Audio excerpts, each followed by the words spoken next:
Hello बच्चों, let's read the following question. A radioactive nucleus can decay by two different processes. एक radioactive nucleus है जो two different processes से decay कर सकता है. The mean value period for the first process is T1. First process के लिए जो mean value period है वो T1 है and for the second process is T2. Second process के लिए T2 है.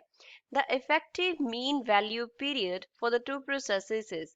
Two processes के लिए effective mean value period क्या होगा? Will it be T1 plus T2 by 2, T1 plus T2 or T1 into T2 का root or T1 into T2 by T1 plus T2? First of all, we will talk about the key concept used in the question. इस question में क्या key concept हम use करेंगे? इसमें एक तो हम mean value period का relation use करेंगे.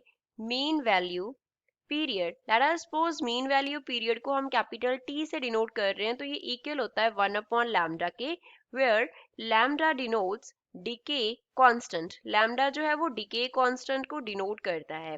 एंड सेकंड जो इसमें हम रिलेशन यूज करेंगे that is n is equals to n naught into E raise to power lambda into t होता है. अब यहाँ पे n नॉट जो है वो डिनोट करता है ओरिजिनल अमाउंट कितना प्रेजेंट था. ओरिजिनल अमाउंट कितना प्रेजेंट था एंड n जो है वो क्या डिनोट करता है.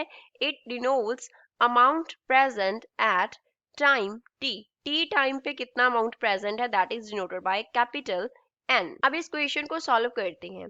हम यहाँ से n है जो हमारे पास पहले तो उसका डिफरेंशिएशन कर देते हैं. हम पहले क्या कर देते हैं उसका डिफ्रेंसिएशन कर देते हैं. तो जब इसका डिफ्रेंशिएशन हम विद रिस्पेक्ट टू टाइम करेंगे तो हमें एक्टिविटी मिलेगा. तो यहाँ पे मॉड रहने देते हैं, हम एज इट इज ही लिख लेते हैं.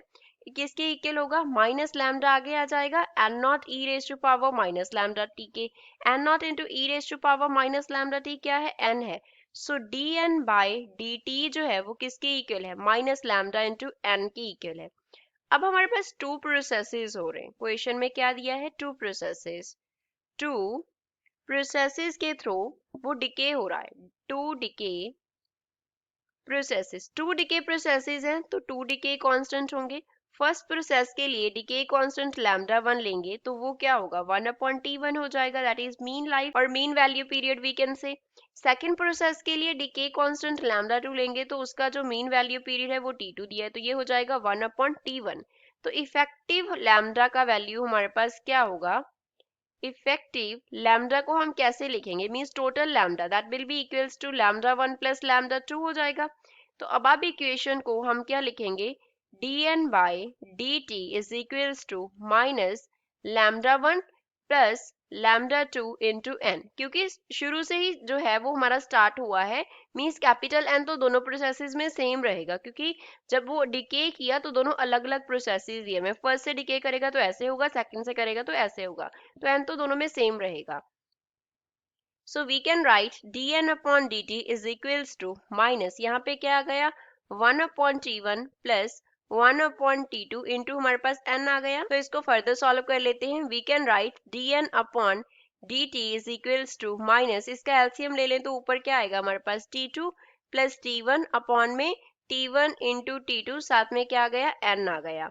सो we can write dn by dt is equals to किसके इक्वल आ रहा है माइनस यहाँ पे हमारे पास आया T1 प्लस T2 अपॉन में T1 इंटू T2 साथ में क्या है n है. हमारा जो इक्वेशन था वो क्या था dn by dt is equals to minus lambda into n था. तो विच मीन्स जो बेसिकली इन दोनों प्रोसेसेस के लिए लैम्डा इफेक्टिव है वो क्या है किसके इक्वल आ गया. तो यहाँ से हमने निकाल लिया lambda is equals to T1 plus T2 upon T1 into T2. Question में हमें बोला था इफेक्टिव मीन वैल्यू पीरियड निकालना है. तो इफेक्टिव मीन वैल्यू पीरियड क्या हो जाएगा effective mean value period let us suppose उसको हम स्मॉल t से डिनोट कर रहे हैं then it will be equals to 1 upon lambda. तो जो लैम्डा का वैल्यू है यहाँ पे वो क्या होगा इफेक्टिव वैल्यू हम यहाँ पे कंसिडर करेंगे 1 upon lambda which means t will be equals to T1 into T2 upon T1 plus T2 होगा. So this is final answer for the given question. तो given option में से D जो है वो इस question का correct answer है. I hope you understood well. Thanks.